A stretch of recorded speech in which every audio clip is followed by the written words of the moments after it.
Hi Doctor, thank you for being here with us today. There's a video that I'd like you to watch. Please have a look and write your comments. Sure, thank you.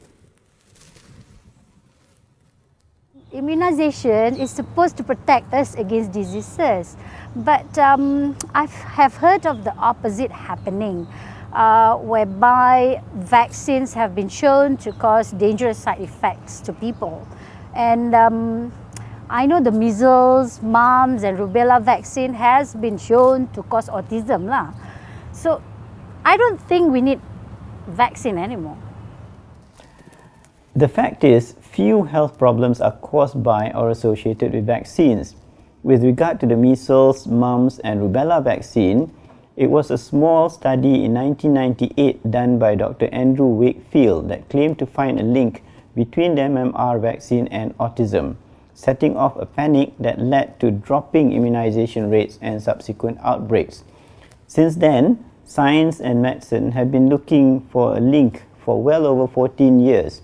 In the resulting aftermath of an outcry for more evidence, Wakefield's paper was reviewed and thoroughly discredited and withdrawn by the medical journal that published it in the first place.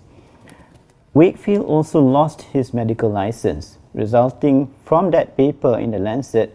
Measles, mumps and rubella vaccination rates dropped drastically in the UK, causing thousands of measles cases and an unprecedented number of deaths due to measles after the introduction of the vaccine.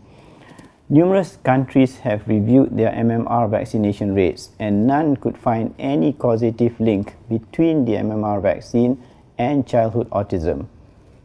After all this, do you think it is right to choose not to vaccinate your child because of a claim based on a discredited paper?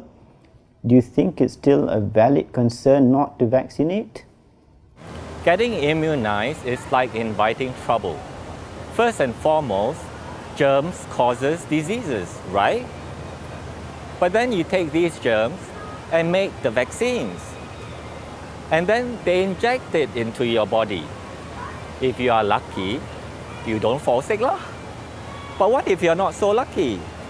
So many people kena full-blown diseases after they were vaccinated. It's just not reported only. That's why you don't know about it. There are many different types of vaccines. Only vaccines made from weakened live viruses or bacteria carry any risk of transmitting a disease. And even then, the risk is very small compared to the complications of getting the disease. Others are made with bacteria or viruses that have been killed. And still, others use only specific parts of the bacteria or viruses to stimulate the body's defenses and prime our immune system for when a full-blown infection does occur. All vaccines create immunity by introducing a substance that triggers the body's immune system to react and produce antibodies by stimulating what are called memory cells.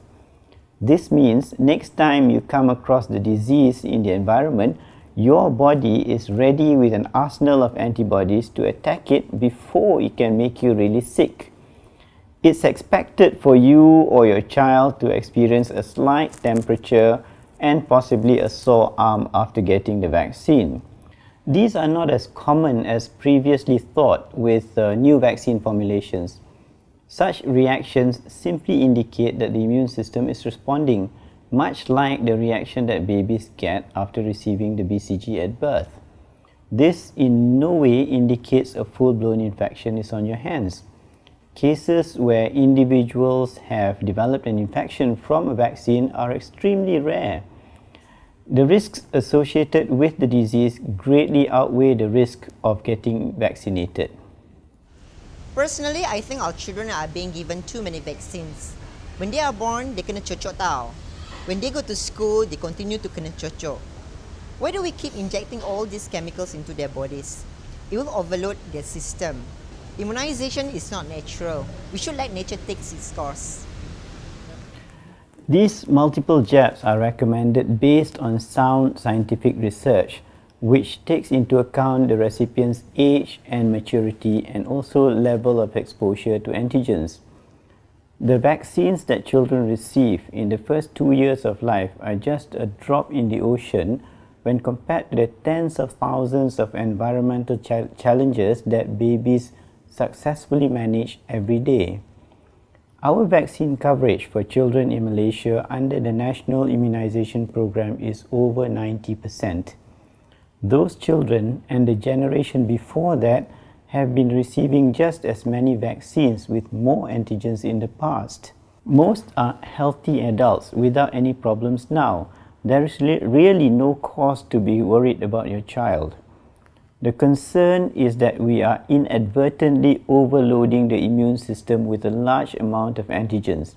In reality, the vaccines contain only a tiny number in comparison to what children encounter every day in their environment.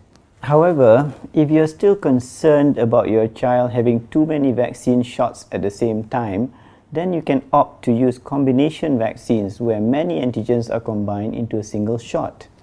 Combination vaccines such as the diphtheria, tetanus, and pertussis antigen-containing vaccines are all rigorously tested during development to ensure that the immune responses to each vaccine antigen are adequate. Millions of children worldwide are getting their vaccines every day, so you shouldn't worry about your child's immune system.